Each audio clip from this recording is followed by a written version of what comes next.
Today we're going to go through the steps in order to replace the fuel pump in this 2000 Chevrolet S10.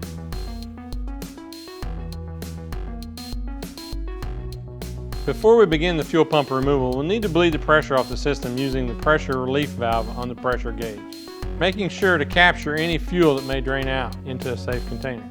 We will also want to disconnect the negative battery cable.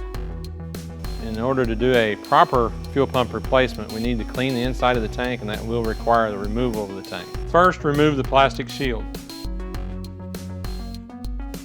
Loosen the hose clamp for the filler tube and the vent tube. You will remove these as you lower the tank. Remove the front strap bracket from the frame. You will have to undo the strap bolt from this bracket. Disconnect the rear tank strap. When we have the tank at this level, we can disconnect the fuel line.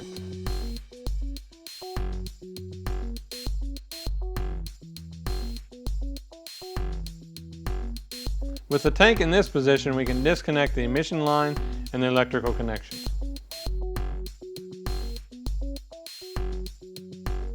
With everything disconnected, we can now remove the tank from under the vehicle.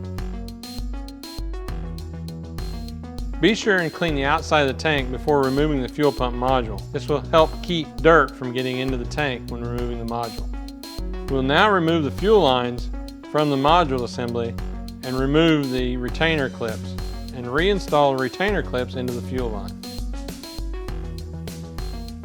Remove the fuel pump retainer ring. This is a snap ring style. Always inspect the locking ring, making sure it is suitable for reinstallation. We can now remove the module from the tank. Keep in mind there is a reservoir at the bottom of the module that will hold residual fuel. Be sure and capture this in a safe container. At this point, we need to drain the remaining fuel into a safe container and then clean the inside of the tank. We want to be sure that the tank is as clean as possible to allow a clean environment for the fuel pump. We'll now remove the new Airtex fuel pump module from its packaging.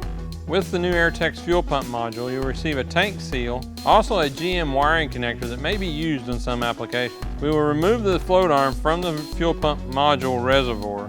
Be sure and remove the red protective cap from the end of the float arm before installing it into the sender. Install the float arm into the sender assembly until you hear it click. Before installing the new Airtex fuel pump module into the tank, we'll need to install the tank seal up onto the module assembly. When installing the new Airtex fuel pump module into the tank, note the locating notch on the top of the tank and the locating tab on the flange of the pump.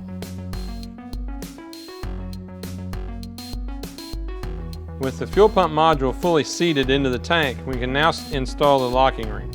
It's easier to start the locking ring and work your way around, making sure that the locking ring is placed under the retainer tabs on the tank. Reinstall the fuel lines onto the module assembly. For ease of installation, we will remove the fuel line retainer clips from the lines on the vehicle and install them into the end of the fuel line.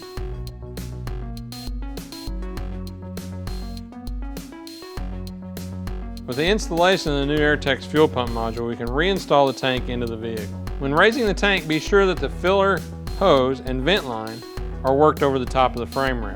With the fuel tank in this position, we can reconnect the electrical connections and reinstall the fuel lines.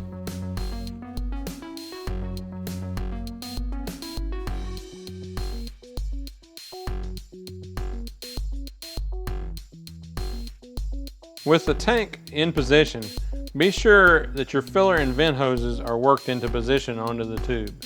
With the tank fully raised, we will install the rear strap. Leave it loose at this point until we get the front strap installed into position. With both straps in place, we can now tighten the straps and also tighten the strap bracket to the frame. We will install the front shield onto the tank. We will need to reposition the fuel filler hose and vent hose onto their fittings. We can now reconnect the negative battery cable. We will cycle the key 2 to 3 times in order to charge the fuel system. We will start the vehicle and monitor fuel pressure, making sure it's within vehicle specifications. To remove the gauge, we'll shut the engine off and bleed the pressure from the system using the pressure relief on the gauge, making sure to capture any fuel in a safe container.